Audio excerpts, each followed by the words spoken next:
আপনাকে আমার প্রশ্ন হচ্ছে, যদি কোনো মুসলিম বালিকা হিন্দু বালককে বিয়ে করে, আমাদের সমাজে তা গ্রহণযোগ্য হয় না, যদিও তাকে ইসলামের প্রতি আকৃষ্ট করতে সফল হই। অথচ যদি মুসলিম বালক হিন্দু বালিকাকে বিয়ে করে, তা ইসলামে মেনে নেয়, কিন্তু তারপর সে যদি ইসলামী বিধান নাও মানে, তাহলে কি করণীয়? বোন প্রশ্ন করলেন যে যখন কোনো মুসলিম পুরুষ হিন্দু নারীকে বিয়ে করে এবং তাকে ধর্মান্তরিত করে, যদিও সে ইসলাম ধর্মকে মানে না, তাতেও কোনো সমস্যা নেই, কিন্তু যখন একজন মুসলমান নারী এক হিন্দু পুরুষকে বিয়ে করে তো গ্রহণযোগ্য নয়। এটা একটা ভুল ধারণা।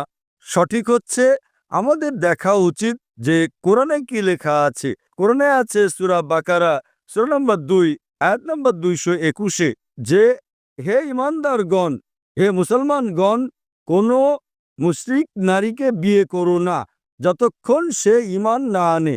একজন মুসলমান নারী, ঈমানদার নারী, তা সে যতই কুৎসিত হোক বা সে ঝাড়ুদার হোক, সে এক মুশরিক থেকে উত্তম।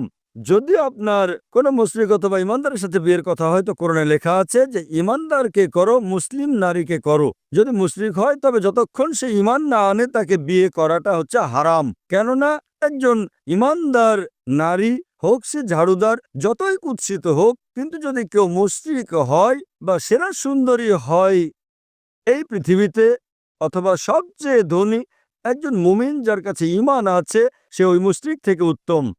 তারপর লেখা আছে যে মুমিন নারী, একজন মুসলিমা, মুসলিম নারী কোনো মুশরিক পুরুষকে বিয়ে করতে পারবে না কতক্ষণ, যতক্ষণ সে ঈমান না আনে।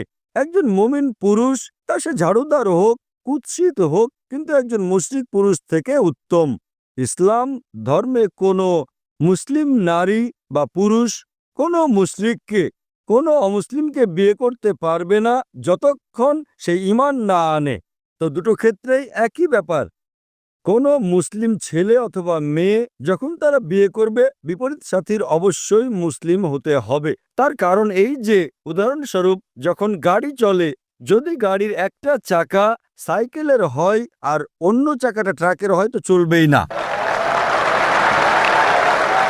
এই জন্য আমরা মুসলমান মানি, আমাদের আখিরাতের জন্য আমাদের আল্লাহর প্রতি ঈমান আনা উচিত এবং শিরক করা যাবে না, এবং যে নির্দেশনা এই কোরআনে দেয় তা পালন করা আমাদের উচিত।